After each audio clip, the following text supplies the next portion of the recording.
Assalamualaikum warahmatullahi wabarakatuh. Perkenalkan, kami dari kelompok 8 akan mempresentasikan hasil diskusi kami mengenai kasus 7 endokrin dengan diagnosis diabetes mellitus, hipertensi, dan neurologi DM. Dengan anggota kelompok yaitu saya sendiri, Yulia Anggraini, Swastiana Pandya, Diki Rizky Febrian, Adristi Arum, dan Nisa Arifa Aldi. Outline yang akan kita bahas kali ini yaitu yang pertama data kasus pasien, kemudian asesmen DRP, rencana asuhan kefarmasian, EBM, parameter pemantauan, serta yang terakhir yaitu kesimpulan. Dapat dilihat dari data kasus pasien atas nama Nyonya S yang berusia 69 tahun, mengalami keluhan yaitu badan lemas, kedua tangan dan kakinya merasa kesemutan, terasa tebal dan berat jika dipakai untuk berjalan. Riwayat penyakit dahulu yaitu hipertensi dan DM, riwayat obat yang setelah digunakan yaitu valsartan dan lainnya lupa. Untuk diagnosis yang sudah ditetapkan oleh dokter yaitu DM, hipertensi dan neuropati DM. Dan untuk terapi pengobatan selama di rumah sakit, pasien ini diberikan obat berupa metformin, akrios yang mengandung akarbose, novorapid, valesco yang mengandung valsartan, mecobalamin, lantus, dan furosemid secara injeksi. Parameter penyakit yang dapat kita ketahui yaitu dari data klinik pasien, di mana tekanan darah, nadi, suhu, serta nafas pasien ini berada dalam rentang yang normal. Parameter penyakit lain yang dapat kita ketahui yaitu dari pemeriksaan laboratorium pasien, di mana dari data laboratorium ini dapat diketahui bahwa kadar ureum dan gula darah sewaktu pasien ini berada di atas normal. Ureum pasien ini memiliki nilai 74, di mana nilai normalnya yaitu 15-39 mg per desiliter, sedangkan gula darah sewaktu pasien ini berada pada rentang 221-348. Selanjutnya itu pada bagian asesmen DRP. Problematik pertama yang akan kita bahas yaitu pada penyakit hipertensi, di mana pasien ini mengalami badan lemas dan tekanan darah pasien ini berada pada rentang 120-130 per 80 mmHg. Untuk terapi yang digunakan oleh pasien pada hipertensi yaitu menggunakan obat diuretik berupa furosemid dengan dosis 2 x 20 mg secara injeksi dan valesco yang mengandung valsartan dengan dosis 1 x 80 mg secara per oral. Untuk DRP yang kami temukan pada kasus ini, untuk penggunaan furosemid, DRP yang diketahui yaitu terapi tidak diperlukan, di mana dua kombinasi obat hipertensi ini digunakan ketika tekanan darah pasien ini berada di atas 160 per 100 mmHg. Sedangkan pada pasien kami dalam kasus ini, tekanan darah pasien itu cukup normal yaitu 120-130 per 80 mmHg. Sehingga dapat diketahui bahwa penggunaan furosemid ini pada pasien tidak diperlukan. Untuk DRP pada penggunaan valesco yang mengandung valsartan ini tidak ditemukan karena menurut kami dan menurut guideline ADA 2019 untuk terapi hipertensi pada pasien diabetes mellitus, first line yang digunakan ialah monoterapi dengan golongan obat ACEI atau ARB atau juga bisa digunakan CCB atau diuretik. Namun berdasarkan hal tersebut, terapi yang dipilih yaitu obat golongan ARB yaitu valsartan yang diberikan secara tunggal, sehingga pada kasus ini penggunaan obat tersebut ini sudah sesuai dengan literatur. Problematik kedua yaitu pada penyakit diabetes mellitus. Dapat dilihat dari data laboratorium pasien bahwa nilai gula darah sewaktu pasien ini berada pada rentang 221-348 dan terapi yang digunakan pada pasien DM pada kasus ini yaitu menggunakan novorapid 3 x 8 unit dan lantus 1 x 10 unit tiap malam. Untuk DRP ditemukan pada penggunaan kedua obat ini yaitu DRP terapi tidak diperlukan. Pada kasus ini, pasien ini mendapatkan terapi kombinasi insulin basal yaitu lantus dan insulin prandial yaitu novorapid. Sedangkan menurut guideline ADA 2020, pasien geriatri dengan DM tipe 2 yang mendapatkan kombinasi kedua insulin ini dengan dosis kurang dari sama dengan 10 unit direkomendasikan untuk menggunakan insulin basal yang awal penggunaannya pada malam hari diganti menjadi pagi hari. Kemudian dengan cara menghentikan penggunaan insulin prandial dan menambahkan terapi non-insulin. Hal tersebut dilakukan karena pasien geriatri dengan DM tipe 2 ini memiliki resiko tinggi terhadap kejadian hipoglikemia, dan untuk mengurangi resiko tersebut dapat dilakukan penyederhanaan regimen kompleks insulin. Selain itu juga perlu adanya penyederhanaan terapi insulin pada pasien geriatri dikarenakan kurangnya self management ability. Untuk terapi lain yang digunakan pada pasien DM dapat menggunakan akrios yang mengandung akarbosa 3 kali 50 mg dan metformin 3 kali 500 mg secara per oral. DRP yang ditemukan pada penggunaan kedua obat ini yaitu terapi tidak diperlukan. Menurut guideline ADA 2019 dan 2020, pada terapi DM tipe 2 pasien geriatri, first line terapi yang digunakan yaitu menggunakan obat metformin, di mana setelah memberikan obat metformin ini, metformin harus tetap dilanjutkan selama pasien ini tidak memiliki kontraindikasi. Dan penambahan agen lain termasuk insulin itu harus ditambahkan pada terapi metformin. Oleh karena itu, pada kasus ini pasien geriatri dengan DM tipe 2 cukup hanya diberikan terapi insulin basal dan metformin saja. Kemudian, untuk penggunaan akarbosanya dalam kasus ini tidak diperlukan karena penggunaan metformin dirasa sudah cukup untuk mengatasi pasien DM tipe.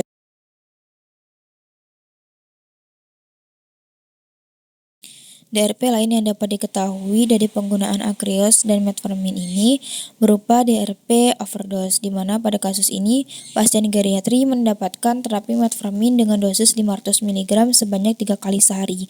Sedangkan menurut guideline ADA 2020, dosis metformin yang diberikan kepada pasien geriatri dengan DM tipe 2 dan yang memiliki GFR lebih dari sama dengan 45 adalah dengan diberikan dosis 500 mg sebanyak 1 kali sehari sebagai dosis awalnya, dan dosis metformin dapat juga ditingkatkan setelah 2 minggu penggunaan. Dapat diketahui bahwa pasien dengan diabetes mellitus biasanya disertai dengan problematik baru, yaitu berupa CKD, dan pada kasus ini CKD ditemukan pada pasien karena dilihat dari nilai kadar ureum yang lebih dari normal, yaitu 74, dan setelah dilakukan perhitungan nilai GFR pasien berada pada nilai 51,79. DRP yang ditemukan pada kasus ini yaitu DRP indikasi tanpa terapi. Pada kasus ini, data laboratorium menunjukkan bahwa pasien mengalami peningkatan kadar ureum yaitu 74 mg per desiliter dan memiliki nilai GFR sebesar 51,79. Dan menurut guideline ADA 2020, pasien diabetes mellitus dengan nilai GFR 51,79 termasuk ke dalam klasifikasi CKD stage 3A atau berada pada rentang GFR 45 sampai 59. Di mana nilai GFR ini memberikan informasi mengenai jumlah jaringan ginjal yang berfungsi. Jadi ketika nilai GFR pada pasien DM mengalami penurunan, maka kadar ureum dan kreatinin akan meningkat. Gangguan ginjal juga dapat terdeteksi dari adanya perubahan nilai kadar ureum dalam darah yang meningkat, di mana nilai normal ureum itu sendiri yaitu berkisar antara 10 sampai 40 mg per desiliter. Problematik selanjutnya yaitu pada penyakit neuropati DM. Pasien dengan neuropati DM ini menggunakan terapi mecobalamin 3 kali 500 mikrogram secara injeksi. Dan pada kasus ini DRP tidak ditemukan karena neuropati DM itu sendiri terjadi akibat adanya defisiensi vitamin B12 yang biasanya memang dialami oleh pasien geriatri.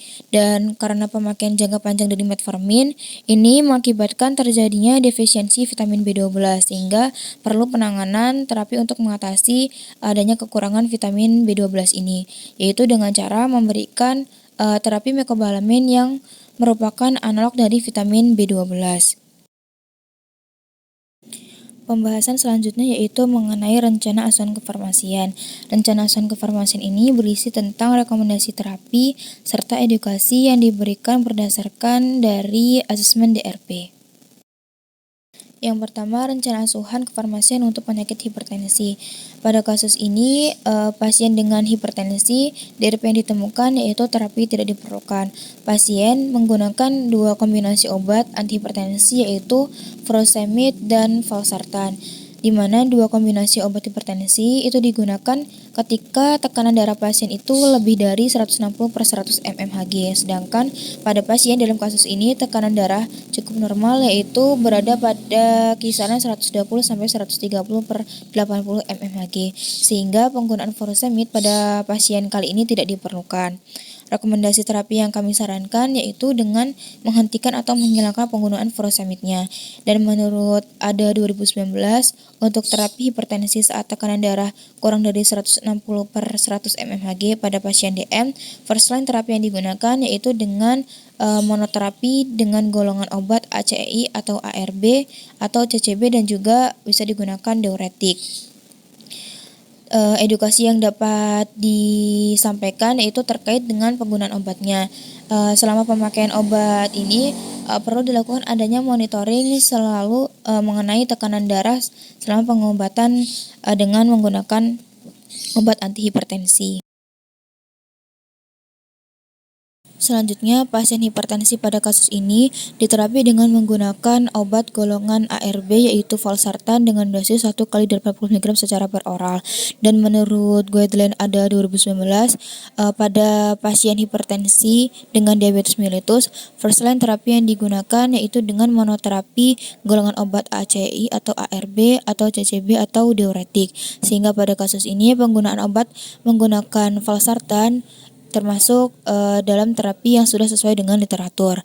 Dan rekomendasi terapi yang kami sarankan yaitu dengan melanjutkan penggunaan terapi obat valsartan, di mana obat golongan ARB ini dipilih karena pada kasus pasien merupakan pasien yang termasuk dalam kategori geriatri dan dilihat dari tekanan darah pasien yang kurang dari 160/100 mmHg.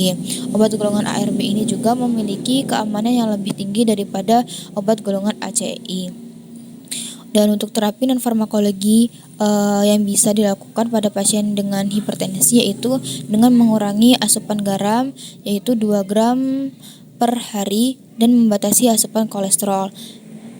Terapi lain yang dapat dilakukan yaitu dengan memperbanyak minum air putih, cukup istirahat dan mengurangi stres, serta hindari rokok dan olahraga secara teratur kurang lebih 30-60 menit per hari. Selanjutnya, rencana asuhan kefarmasian pada penyakit diabetes mellitus. Pada pasien dengan diabetes mellitus pada kasus ini DRP ditemukan yaitu terapi tidak diperlukan, di mana pada kasus ini pasien mendapatkan dua kombinasi terapi insulin yaitu insulin basal dan insulin prandial. Sedangkan menurut guideline ADA 2020, pasien geriatri dengan DM tipe 2 yang mendapatkan dua kombinasi insulin dengan dosis kurang dari sama dengan 10 unit itu direkomendasikan untuk menggunakan insulin basal saja, dan awal penggunaannya pada malam hari diganti menjadi pagi hari. Kemudian menghentikan penggunaan insulin prandial serta menambahkan terapi non-insulin. Dan rekomendasi terapi yang kami sarankan yaitu dengan menghentikan terapi insulin prandial atau Novorapid dan melanjutkan penggunaan insulin basal yaitu Lantus dengan dosis 1 kali 10 unit, di mana penggunaannya diubah yang pada awalnya digunakan pada saat sebelum tidur atau malam hari menjadi digunakan pada saat pagi hari. Dan untuk edukasi yang dapat disampaikan menurut Perkenin 2015, pada pasien dengan diabetes mellitus itu dianjurkan untuk mengkonsumsi karbohidrat sebesar 45-65% dari total asupan energi dengan pembatas karbohidrat total yaitu kurang dari 130 gram per hari. Kemudian dengan memperbaiki gaya hidup serta pengolahan latihan jasmani sesuai dengan kondisi penyakit pasien. DRP selanjutnya dapat ditemukan pada pasien dengan diabetes mellitus yaitu terapi tidak diperlukan. Pada kasus ini pasien diabetes mellitus juga diterapi dengan menggunakan obat akrios yang mengandung akarbose. Dan menurut guideline ADA 2019 dan 2020, untuk terapi pada pasien DM tipe 2 pasien geriatri, first line terapi yang digunakan yaitu dengan menggunakan obat metformin, di mana setelah metformin diberikan, metformin harus tetap dilanjutkan selama pasien itu tidak memiliki kontraindikasi. Dan penambahan agen lain termasuk insulin harus ditambahkan pada terapi metformin. Oleh karena itu, pada pasien kasus ini dengan diabetes mellitus tipe 2 hanya cukup diberikan dengan terapi insulin basal saja dan metformin. Sedangkan untuk penggunaan akrios dalam kasus ini tidak diperlukan lagi karena penggunaan metformin dirasa sudah cukup untuk mengatasi pasien DM tipe 2. Untuk rekomendasi terapi yang kami sarankan yaitu dengan melakukan penghentian obat akrios dalam terapi pasien, sehingga untuk terapi diabetes oral hanya cukup menggunakan obat metformin saja.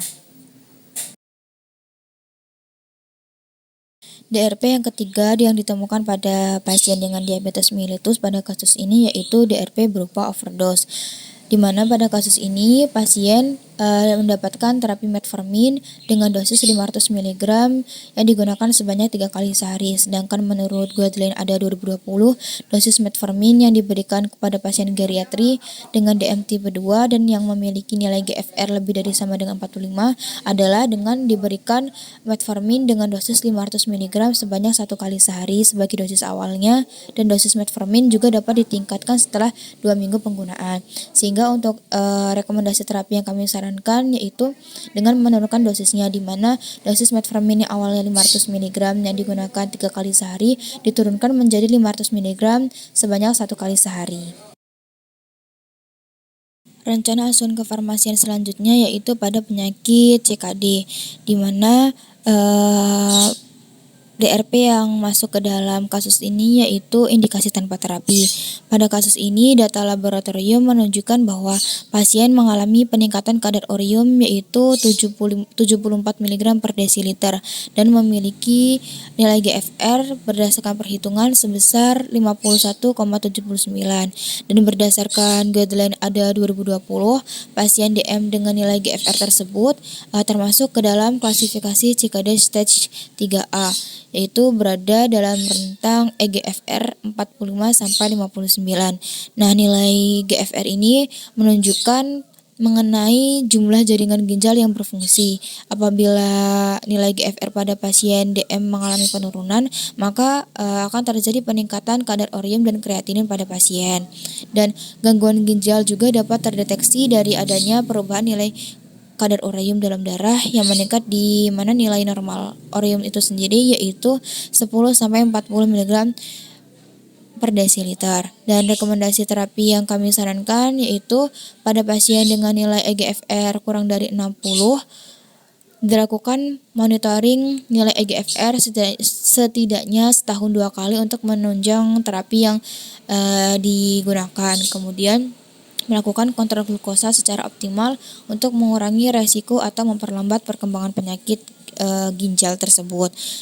Untuk edukasi yang perlu diperhatikan yaitu pada pasien CKD non-dialisis diberikan asupan protein minimal 0,8 gram per kilogram berat badan setiap harinya, dan membatasi asupan natrium makanan kurang lebih 2.300 mg per hari, dan kalium makanan untuk mengontrol tekanan darahnya serta mengurangi resiko kardiovaskular pada pasien dengan eGFR yang kurang dari normal.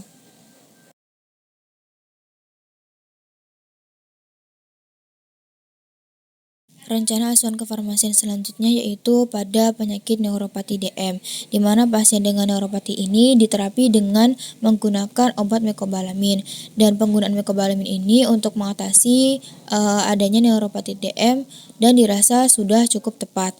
Untuk rekomendasi terapi yang kami sarankan yaitu dengan melanjutkan terapi dengan mecobalamin untuk mengatasi adanya defisiensi vitamin B12 yang merupakan penyebab dari neuropati DM. Dan untuk dosis mecobalamin itu sendiri sudah tepat yaitu 3 kali 500 mikrogram secara injeksi. Adanya optimasi kontrol glukosa pada pasien DM ini dapat dilakukan untuk memperlambat progres dari neuropati DM pada pasien. Dan hal yang perlu diperhatikan pada pasien dengan neuropati DM ini bahwa semua pasien dengan diabetes dan keluarganya itu harus diberikan edukasi umum mengenai faktor risiko terjadinya luka beranah atau amputasi pada kaki dan manajemen untuk mengatasinya. Selanjutnya, untuk faktor resiko terjadinya luka bernanah atau amputasi pada kaki dapat disebabkan karena adanya kontrol glikemik yang buruk, neuropati perifer dengan LOPS, merokok, kelainan bentuk kaki, PAD, riwayat foot ulcer, amputasi, gangguan penglihatan, dan CKD. Baik, selanjutnya yaitu pembahasan mengenai EBM. Yang pertama, untuk pasien dengan hipertensi yang diterapi dengan menggunakan furosemid. DRP yang ditemukan pada kasus ini yaitu terapi tidak diperlukan. Dapat dilihat pada tabel di PPT tersebut bahwa Pasien pada kasus ini selama masuk rumah sakit, data laboratorium menunjukkan tekanan pasien masih dalam kondisi terkontrol, berkisar antara 120 sampai 130 per 80 mmHg. Nah, hal ini menunjukkan bahwa pasien ini mengalami prehipertensi karena tekanan darah pasien tidak jauh berada pada rentang 120 sampai 139 per 80 sampai 90 mmHg. Pada kasus ini, pasien didiagnosa hipertensi dan memiliki riwayat penyakit hipertensi juga. Dan untuk pengobatan yang diberikan berupa furosemid injeksi 2 kali 20 mg selama 3 hari masuk rumah sakit. Jika ditinjau dari kriteria ADA 2019, furosemid termasuk dalam kriteria pengobatan pada penyakit hipertensi dengan diabetes mellitus. Akan tetapi, untuk menggunakan obat antihipertensi dengan kombinasi furosemid yang tepat yaitu ketika pasien memiliki tekanan darah lebih dari 160 per 100 mmHg.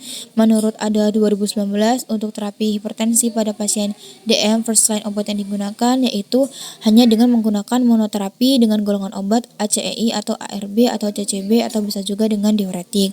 Nah, pilihan terapi kombinasi 2 atau lebih obat antihipertensi hanya direkomendasikan untuk mengontrol tekanan darah ketika tekanan darah pasien tersebut lebih dari 160 sampai 100 mmHg.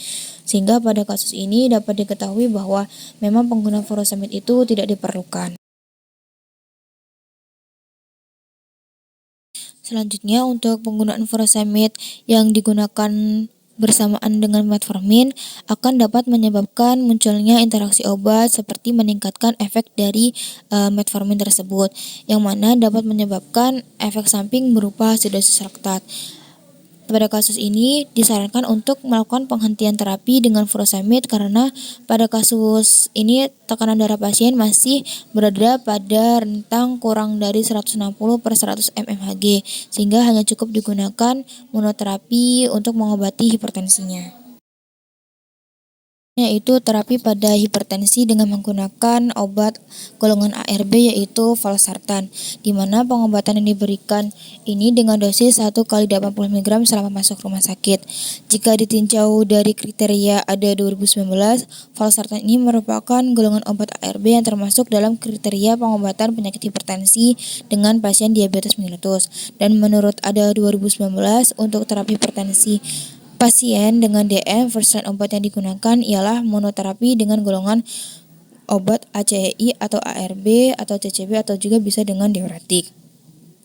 Pada kasus ini, penggunaan valsartan sudah tepat digunakan oleh pasien, di mana mekanisme kerja ARB itu sendiri yaitu memblokade angiotensin 1 sehingga menyebabkan adanya vasodilatasi, peningkatan ekskresi natrium, cairan, dan menurunkan hipertrofi vaskular, di mana ARB juga ini memiliki efek yang hampir sama dengan ACI. Nah, perbedaannya yaitu ARB tidak mempengaruhi metabolisme berat kinin sehingga ARB tidak dilaporkan memiliki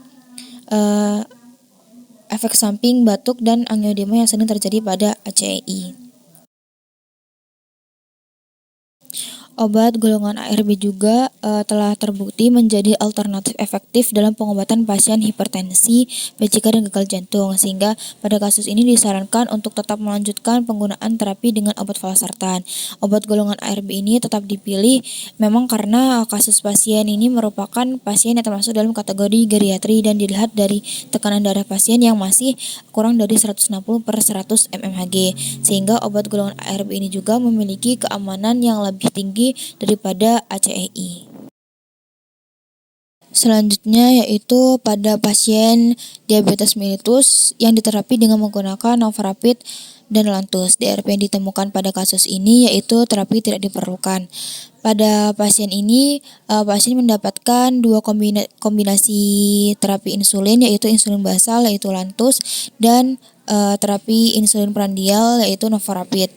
Dan menurut guideline ADA 2020, apabila pasien geriatri dengan DM tipe 2 yang mendapatkan dua kombinasi insulin, maka direkomendasikan untuk mengubah waktu pemberian insulin, di mana waktu pemberian insulin basal yang biasanya digunakan pada malam hari diubah menjadi digunakan pada saat pagi hari.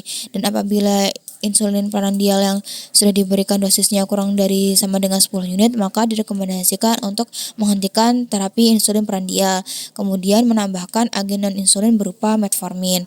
Dan hal tersebut dilakukan karena memang pasien geriatri ini memiliki resiko tinggi terhadap kejadian hipoglikemia, sehingga disarankan untuk menggunakan terapi yang memiliki resiko rendah terhadap hipoglikemia tersebut. Kemudian penyederhanaan regimen kompleks insulin direkomendasikan juga untuk mengurangi adanya resiko hipoglikemia dan berkurangnya kemampuan self management pada pasien geriatri dengan DM tipe 2. Terapi selanjutnya yang digunakan pada pasien dengan diabetes mellitus pada kasus ini yaitu metformin 3 kali 500 mg. DRP yang ditemukan yaitu berupa overdose. Jadi sebelumnya pada pasien kasus ini itu mendapatkan terapi metformin dengan dosis 500 mg sebanyak 3 kali sehari. Nah, sedangkan menurut guideline ADA 2020, dosis metformin yang diberikan pada pasien geriatri dengan DM tipe 2 dan juga nilai GFR lebih dari sama dengan 3,45 yaitu dengan memberikan metformin pada dosis 500 mg sebanyak 1 kali sehari, sehingga dalam hal ini perlu adanya penurunan dosis yang awalnya 500 mg sebanyak 3 kali sehari menjadi 500 mg sebanyak 1 kali sehari. Namun penggunaan dosis metformin ini juga dapat ditingkatkan setelah 2 minggu penggunaan. Nah, penggunaan metformin ini lebih dipilih karena memang metformin ini merupakan first line terapi untuk semua penderita DM tipe 2 termasuk pada pasien geriatri, dan juga aman digunakan ketika pasien dengan nilai GFR lebih dari sama dengan 30. Terapi lain yang digunakan pada pasien diabetes mellitus selain menggunakan lantus dan juga metformin, digunakan juga akrios atau akarbose 3 kali 50 mg secara peroral. Dan DRP yang ditemukan pada kasus ini yaitu terapi tidak diperlukan. Menurut ADA 2019 dan 2020, setelah diberikannya obat metformin, maka metformin ini harus tetap dilanjutkan selama pasien itu tidak memiliki kontraindikasi. Nah, penambahan agen lain termasuk insulin itu harus juga ditambahkan pada terapi metformin. Oleh karena itu, pada kasus ini, pasien geriatri dengan DM tipe 2 cukup diberikan terapi insulin basal atau lantus dan metformin saja. Nah, sedangkan untuk penggunaan akrios itu sendiri dalam kasus ini tidak diperlukan karena memang penggunaan metformin dirasa sudah cukup untuk mengatasi pasien diabetes mellitus, sehingga terapi akrios atau akarbose pada pasien ini dapat dihentikan. Selanjutnya untuk bagian CKD, DRP yang ditemukan pada kasus ini yaitu indikasi tanpa terapi. Jadi pada kasus ini kenapa pasien bisa dikategorikan sebagai pasien yang mengalami CKD, bisa dilihat dari data laboratorium pasien yang menunjukkan bahwa adanya peningkatan kadar orium pasien yaitu 74 mg per desiliter dan memiliki nilai GFR berdasarkan perhitungan sebesar 51,79. Nah, nilai GFR ini menunjukkan tentang jumlah jaringan ginjal yang berfungsi. Jadi ketika nilai GFR mengalami penurunan, maka kadar orium dan kreatinin pasien itu akan meningkat. Nah, gangguan ginjal pada pasien ini dapat terdeteksi dari adanya perubahan nilai kadar orium dalam darah yang meningkat, di mana nilai normal orium tersebut seharusnya yaitu berkisar antara 10 sampai 40 mg per desiliter. Berdasarkan guideline ADA 2020, pasien DM dengan nilai GFR 51,79 itu termasuk ke dalam klasifikasi CKD stage G3A. Oleh karena itu, terdapat DRP berupa indikasi tanpa terapi. Nah, untuk terapi yang direkomendasikan pada pasien CKD ini berdasarkan ADA 2020 adalah ketika pasien dengan nilai eGFR kurang dari 60, maka perlu dilakukan adanya monitoring nilai eGFR setidaknya setahun 2 kali untuk menunjang terapi, lalu melakukan kontrol glukosa secara optimal untuk mengurangi resiko atau memperlambat perkembangan penyakit ginjal kronis tersebut. Nah, karena pasien ini merupakan CKD stage 3 yang merupakan resiko ringan sampai sedang, sehingga cukup diberikan terapi non farmakologis dan melakukan Selanjutnya untuk bagian neuropati DM. Jadi pada kasus ini pasien dengan neuropati DM ini diterapi dengan menggunakan mecobalamin. Berdasarkan ADA 2019, neuropati DM dapat disebabkan oleh adanya defisiensi vitamin B12. Defisiensi vitamin B12 ini dapat terjadi karena adanya efek dari penggunaan obat metformin dalam jangka yang panjang. Maka dari itu pemberian mecobalamin pada pasien sudah tepat sehingga dosis yang digunakan pada kasus ini yaitu 1.500 mikrogram per hari, sehingga dosis yang diberikan pun juga sudah cukup tepat. Nah, pasien DM dengan neuropati DM dapat dilakukan optimasi kontrol glukosa untuk memperlambat progres dari neuropati DM pada pasien. Nah, semua pasien DM ini harus melakukan evaluasi kaki secara komprehensif setidaknya 1 kali setahun. Bagian selanjutnya yaitu parameter pemantauan harus dilakukan. Jadi pada kasus ini perlu dilakukan adanya pemantauan terhadap penggunaan obat-obatan. Nah, penggunaan obat-obatan ini perlu dilihat efektivitas dan efek samping obatnya. Untuk obat Valesco yang mengandung valsartan memiliki efektivitas untuk mengontrol tekanan darah dalam batas normal, dan tekanan darah yang diharapkan yaitu kurang dari 140 per 90 mmHg. Efek samping yang akan mungkin muncul yaitu berupa hipotensi, pusing, sakit kepala, diare, dan sebagainya. Untuk penggunaan obat mecobalamin memiliki efektivitas yaitu untuk menangani defisiensi vitamin B12 yang dialami oleh pasien, sehingga mecobalamin ini berfungsi sebagai neuroprotektor. Nah, untuk efek samping dari mecobalamin seperti munculnya tanda-tanda alergi, nafas pendek, pusing, atau bahkan pingsan. Untuk penggunaan obat lantus, ini memiliki efektivitas untuk mengontrol kadar gula darah dengan menambah insulin jangka panjang. Untuk data lab yang diharapkan yaitu kadar HbA1c kurang dari 10%. Efek samping yang ditimbulkan pada penggunaan lantus ini mungkin berupa pusing, ansietas, pandangan kabur, keringat dingin, dan takikardi. Kemudian untuk penggunaan metformin memiliki efektivitas yaitu mengontrol kadar gula darah dengan menghambat absorpsi karbohidrat. Untuk data lab yang diharapkan yaitu sama kurang dari 10%. Kadar HbA kurang dari 10%. Dan untuk efek samping yang mungkin timbul yaitu berupa diare, nyeri otot, kram, serta defisiensi vitamin B12. Sehingga setelah ditinjau di beberapa DRP ditemukan, maka pasien menggunakan 4 obat yaitu metformin, Valesco yang mengandung valsartan, mecobalamin, dan lantus. Setelah penggunaan obat-obatan tersebut perlu dilakukan adanya monitoring yaitu berupa tekanan darah yang memiliki nilai normal kurang dari 140 per 90 mmHg. Jadwal pemantauan yang dilakukan yaitu setiap 90 hari. Kemudian monitoring gula darah di mana nilai normalnya yaitu kurang dari sama dengan 126 mg per desiliter dan gula darah puasa kurang dari sama dengan 200 mg per desiliter. Parameter yang dilakukan yaitu setiap 3-6 bulan. Nah, untuk monitoring selanjutnya yaitu perlu dilakukan monitoring kadar HbA1c-nya yaitu kurang dari 7% dari nilai normalnya, dan parameter yang perlu dilakukan ditinjau yaitu setiap 3-6 bulan. Kesimpulan yang dapat diambil pada kasus dengan diagnosis hipertensi, diabetes mellitus, dan neuropati DM adalah masalah terkait dengan DRP yang ditemukan pada kasus ini, yaitu terdapat terapi yang tidak diperlukan seperti penggunaan furosemid, novorapid, dan akrios. Kemudian terjadinya overdose pada penggunaan metformin, serta terdapat indikasi tanpa terapi yaitu pasien mengalami CKD stage 3 yang dihitung berdasarkan nilai GFR sebesar 51,79. Dan untuk rencana rekomendasi terapi yang diusulkan antara lain dengan menghentikan terapi furosemid dan melanjutkan terapi valsartan dengan dosis 1 kali 80 mg secara per oral. Kemudian melanjutkan terapi insulin basal yaitu lantus dengan dosis 1 kali 10 unit yang awalnya pada malam hari menjadi pagi hari. Kemudian menurunkan dosis metformin 500 mg 1 kali sehari dan menggunakan mecobalamin dengan dosis 3 kali 500 mikrogram secara injeksi.